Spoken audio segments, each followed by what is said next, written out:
এখান থেকে একটা ধর্মতলা ভাড়া পেয়েছি, মানে কলকাতা স্টেশনে বাইরে বেরিয়েছি, ভাড়া পেয়েছি।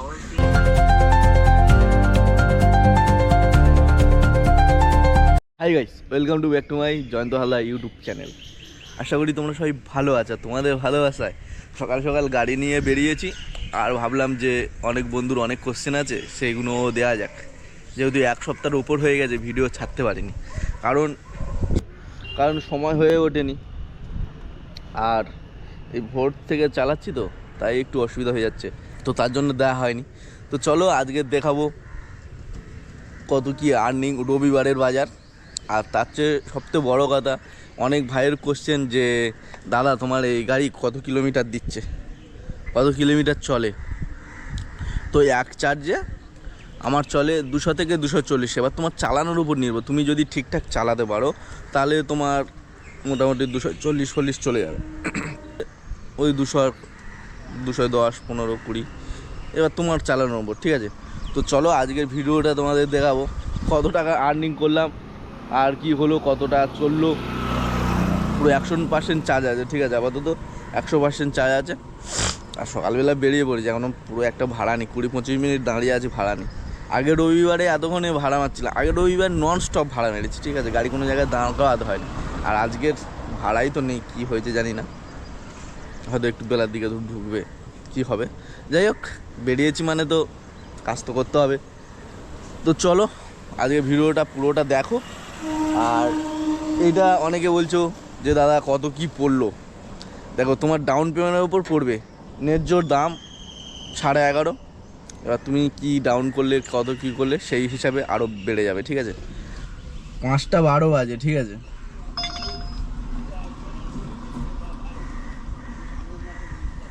ক টাকা ভাড়া ঢুকেছে দেখো, বলতে বলতে ভাড়া ঢুকেছে 322 টাকা। হাওড়ায় যাবে 3.5 কিলোমিটার পিক আপ, এই হচ্ছে ভাড়া ঢুকেছে, দেখা যাচ্ছ। চলো অবশেষে একটা ভাড়া পেয়েছি, কলকাতা স্টেশন, মেরে আসি আর কি।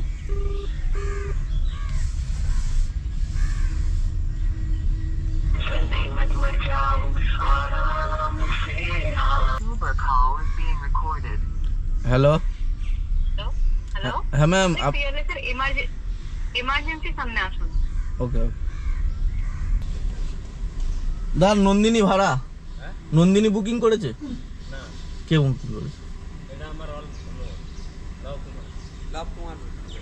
না না, আমার তো নন্দিনী একটা আছে, কলকাতা স্টেশন। ও সরি।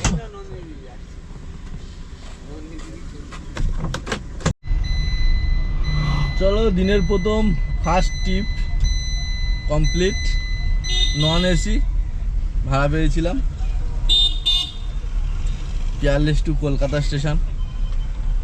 এখান থেকে তো আর এখনো পর্যন্ত ভাড়া পাইনি, এক রাউন্ড মেরে নিয়েছি, দেখি আরজিগড় হসপিটালের দিকে যাই, ওদিক দিয়ে যদি পাই। এখানে ট্রেন কটায় আছে আমি জানি না, ঠিক আছে মনে হয় 6:20 নাগাদ। এখান থেকে একটা ধর্মতলা ভাড়া পেয়েছি, মানে কলকাতা স্টেশনে বাইরে বেরিয়েছি, ভাড়া পেয়েছি। হ্যাঁ স্যার, দাঁড়িয়ে আছি পেট্রোল পাম্পের সামনে। হ্যাঁ হ্যাঁ, ওই পার খারাপ।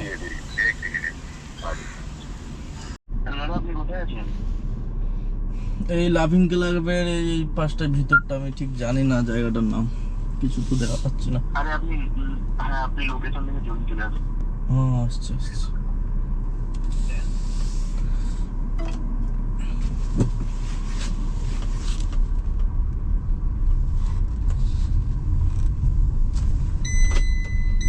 তো চলো ধর্মতলা, প্রথমে কলকাতা স্টেশন, কলকাতা স্টেশন থেকে ধর্মতলা, ধর্মতলা থেকে গাছতলা, গাছতলা থেকে এখন বিধাননগর ভাড়া পেয়েছি। তো চলো, মানে সকালটা যা দাঁড়িয়েছিলাম, আর এখন নন স্টপ ভাড়া মারছি, দাঁড়াতে হচ্ছে না তোমাদের আশীর্বাদে। তো দেখা যাক এখন বিধাননগর মানে সেক্টর 5-এ যাচ্ছি, এটা তো জানা আছে সবার যে সেক্টর 5-এ গেলে দাঁড়াতে হবে, কিংবা 3 কিলোমিটার 4 কিলোমিটার ঘুরে কেষ্টপুরের দিকে যেতে হবে। তো তারপরেও আমি যাচ্ছি, কারণ এটাই এসে বুঝে গেছি যে এখান থেকে প্রচুর হাওড়া স্টেশন ভাড়া ঢুকছিল আর বিধাননগর ভাড়া ঢুকছিল। হাওড়া স্টেশন গেলাম না, ওখানে এই দেখো এখন পার্ক স্ট্রিট ভাড়া ঢুকছে, ঠিক আছে। তো হাওড়া স্টেশন গেলাম না, যাই হোক এখন বিধাননগর ধরেছি সেক্টর 5-এ, ওখানে যাই, তারপর দেখা হচ্ছে কি হবে না হবে। ওকে, তবে সকালে ভাড়া পাচ্ছিলাম না, এখন যে ভাড়া চালু হয়েছে আর বন্ধ হচ্ছে না, মোটামুটি চলছে টুকটুক। তবে ছোট ছোট ভাড়া, লং ভাড়া নয়, বড় ভাড়া নয়, ছোট ছোট ভাড়া। তো চলো, ছোট হোক বড় হোক, পয়সা আসা নিয়ে কথা আমার। যদি পয়সা আসতে থাকে, এখন তো সব জায়গায় ফাঁকা রাস্তা, নো প্রবলেম। যদি এই রাস্তাটা জ্যাম থাকতো তখন আমি বাঁচতাম যে ওদিকে যাব না, জ্যাম আছে, এদিকে যাব না, জ্যাম আছে। কিন্তু এখন জ্যামের কোনো গল্প নেই, ঠিক আছে। আর আমি লোকেশন ছেড়ে একটু আগিয়ে গেছিলাম, কিন্তু ভাই এখন বাজে 8:03, আর 8:03-এ আমি এখন আছি সল্টলেকে প্যাসেঞ্জার ছেড়ে ইউটার্ন করে নিয়ে আপাতত দাঁড়িয়ে আছি জ্যামের মধ্যে। তোমাদের দেখাই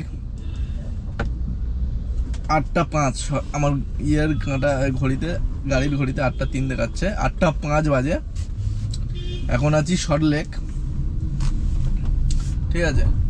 8:05 বাজে, এখন আছি সল্টলেক। এখান থেকে আর ভাড়া পাইনি, এখন যেতে হবে আমার মানে সেক্টর 5 থেকে সেক্টর 2-এ বা ওই আমার কেষ্টপুরের দিকে 3 কিলোমিটার ঘুরে যেতে হবে। আমি যখন প্যাসেঞ্জারটা তুলি তখন ছিল আমার 370 টাকা, ঠিক আছে। টালিগঞ্জ থেকে এখানে 370 টাকা মতন ছিল, 18 কিলোমিটার রাস্তা, ঠিক আছে। স্যাল নামতে নামতে আরও মানে আর 370 টাকা দেখাচ্ছিল, আর প্লাস 30 টাকা এক্সট্রা দেখাচ্ছিল। এখানে এমন লেট ফাইন করেছে, ওখানে এখানে আর 40 টাকা বেড়ে গেছে। স্যার জিজ্ঞেস করছে যে 40 টাকা বেড়ে গেল কেন? আমি বললাম যে ঘরের সামনে নিয়ে গিয়ে দাঁড় করিয়ে রেখেছিলে, তার জন্য বেরিয়ে গেছে। হচ্ছে ভালো নিয়ম, তো তোমাদের দাঁড় করানো যাবে না। তো এরকম যদি দাঁড় করিয়ে বেশিক্ষণ রাখে, যদি এরকম পরিমাণে বেড়ে যায়, তাহলে প্রত্যেকটা প্যাসেঞ্জার গাড়ির জন্য অপেক্ষা করবে, মানে বুক করে দাঁড়িয়ে থাকবে, আমার গিয়ে আর দাঁড়াতে হবে না, ঠিক আছে ভাই। আজকের রবিবারের বাজার, সকালে আমি বলেছিলাম যে আগের রবিবারটা আমার খুব ভালো গেছে, ওই রবিবারটা সকালবেলা ঠিকঠাক ভাড়া ঢুকছে না। ওই যে একটা কলকাতা স্টেশন ভাড়া পেয়েছিলাম, তারপর তো আর কোনো জায়গায় আমি দাঁড়াতে হয় না, ভাড়া ছেড়েছি, ফিরে ভাড়া ঢুকে গেছে।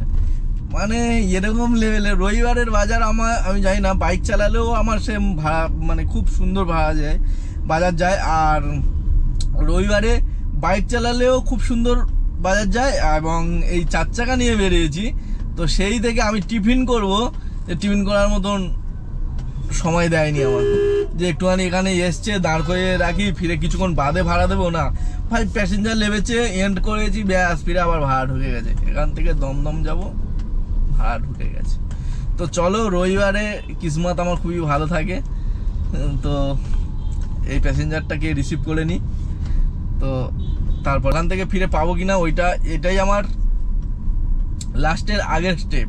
ওখান থেকে এবার লাস্টের ভাড়া তুলে নে, ওখান থেকে মোটামুটি বাড়ির দিকে ভাড়া খুঁজবো। ওকে, তো দেখা যাক।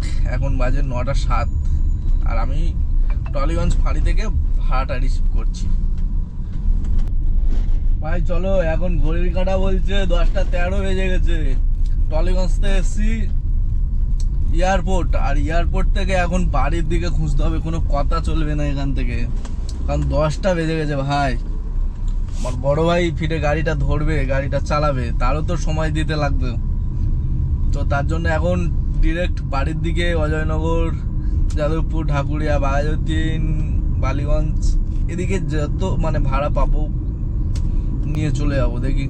আর সেই এয়ারপোর্ট ভাড়া গেছিলাম, এয়ারপোর্ট থেকে নাগের বাজারে এসছি, নাগের বাজার থেকে একদম সোজা গড়িয়া পাটুলিতে ভাড়া পেয়েছি, ঠিক আছে। কমপ্লিট হয়ে গেছে। এখন ভাইকে আমি হ্যান্ড ওভার করবো। এখন বাজে 11:15, আর 11:15 টোটাল আমি ভাড়া মেরেছি 7টা ভাড়া। সকাল 5টা থেকে 5টায় বেরিয়ে এখন পর্যন্ত 7টা ভাড়া মেরেছি টোটাল। তো চলো, আজকে ভিডিওটা এতটুকু ছিল। আর এক দাদা বলছিল তোমার দ্বারা কাজ হবে না। তো ভাই কতক্ষণ কাজ করবি, সকাল 5টা থেকে, মানে 5টার সময় একবার উঠে দেখবি, 4:30টার সময় উঠে মানে ঘুম বন্ধ দিয়ে উঠে দেখবি কি কতটা ভালো লাগে, ঠিক আছে। আর এখন 11টা বেজে গেছে, এবার সেও তো খেটে খাবে রে ভাই, তারও তো পয়সা লাগবে, তার যদি না টাইম দিয়ে সে কি করে ইনকাম করবে, ঠিক আছে। তো সেই ভাই ইনকাম করবে এখন। তো চলো আজকে ভিডিওটা এখানে শেষ করো, সবাই সুস্থ থেকো, ভালো থেকো, আর দেখা হচ্ছে অন্য কোনো নেক্সট ভিডিওতে। টাটা।